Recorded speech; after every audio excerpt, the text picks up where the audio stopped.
तर पुण्यामध्ये एमपीएससी विद्यार्थ्यांचं आंदोलन जे आहे ते सुरू असल्याचं पाहायला मिळते। शास्त्री रोडवरती एमपीएससीचे विद्यार्थी सध्या जमलेले आहेत।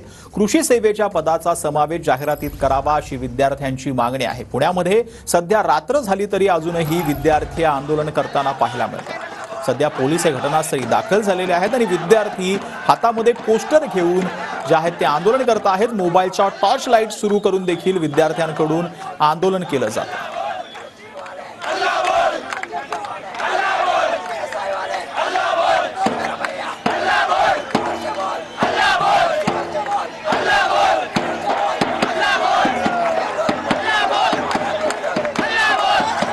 आपले प्रतिनिधी प्रदीप कापसे आपल्या सोबत लाईव्ह वर जोडले गेलेले आहेत। प्रदीप, सध्या हे आंदोलन जे आहे ते 9 वाजल्यापासून सुरू झालेलं होतं, परंतु जशी जशी रात्र होते तसं तसं हे आंदोलन अधिक तीव्र होताना पाहायला मिळते। पोलीस देखील या ठिकाणी दाखल झालेले आहेत। या आंदोलकांचं म्हणणं नक्की काय आहे आणि याच्यावरती पोलीस प्रशासनाची काही भूमिका समजू शकली आहे का? प्रदीप,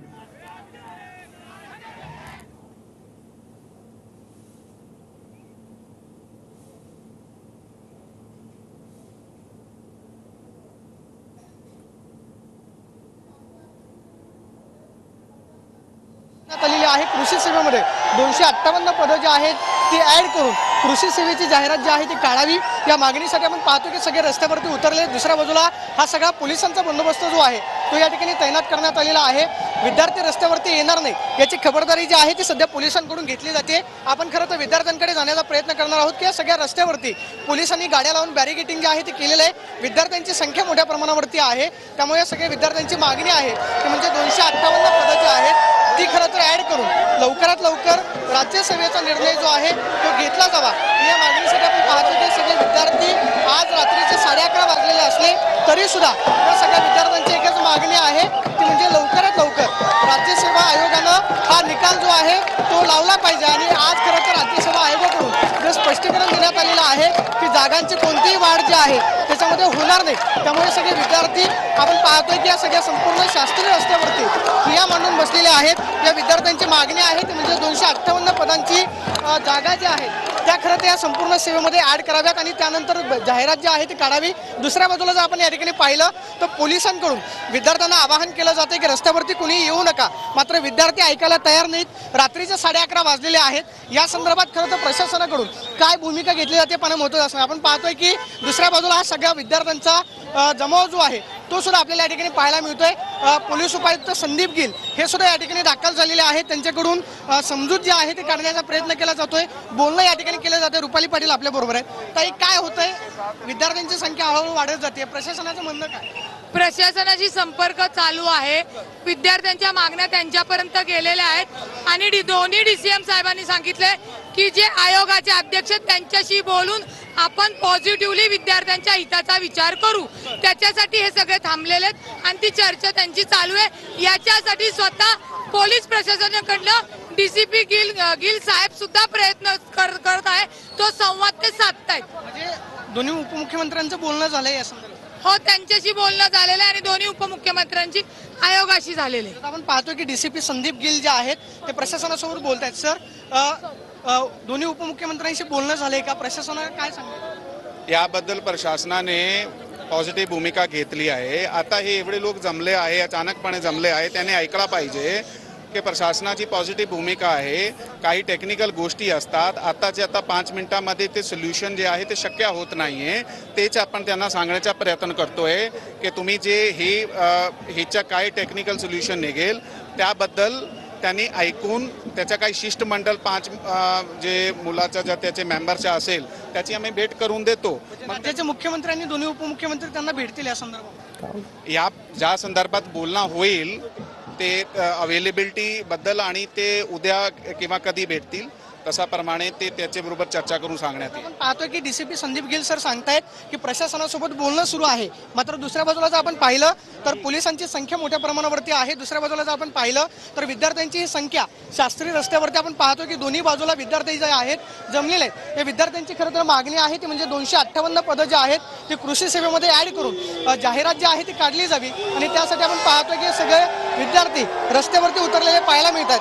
विद्यार्थ्यांकडून काहीसा या ठिकाणी गोंधळ जो आहे तो सुद्धा केला जातोय, मात्र विद्यार्थ्यांची मागणी जी आहे ती खरं तर राज्य सरकारकडून विचारामध्ये घेतली जाते काय पाहणं महत्त्वाचं असणार आहे. मात्र हे सगळे विद्यार्थी ऐकायला तयार नाही, कारण रस्त्याच्या दोन्ही बाजूला ही सगळी विद्यार्थ्यांची गर्दी पाहायला मिळते. आपण पाहतोय की विद्यार्थ्यांनी टॉर्च या ठिकाणी लावलेले आहेत आणि एकंदरीतच राज्य सरकारला हे सगळे विद्यार्थी सांगतायत की लवकरात लवकर निर्णय जो आहे तो सरकारनं घ्यावा.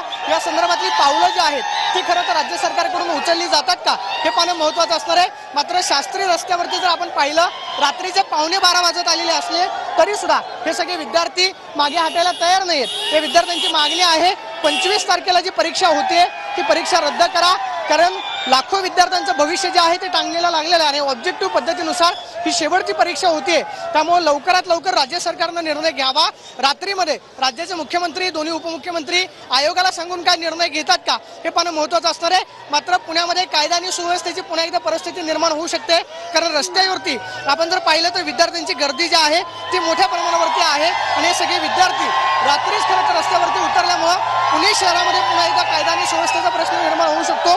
त्यामुळे या सगळ्या विद्यार्थ्यांच्या मागणीकडे राज्य सरकार रात्रीमध्येच गांभीर्यानं पाहतं का हे पाहणं महत्त्वाचं असणार आहे, कारण हे सगळे विद्यार्थी ऐकायला तयार नाहीत. आणि आपण पाहतोय की पोलीस प्रशासनाकडून आवाहन केलं जातंय, विद्यार्थ्यांच्या मागणीवरती काय तोडगा काढला जातो हे पाहणं महत्त्वाचं असणार आहे. सचिन,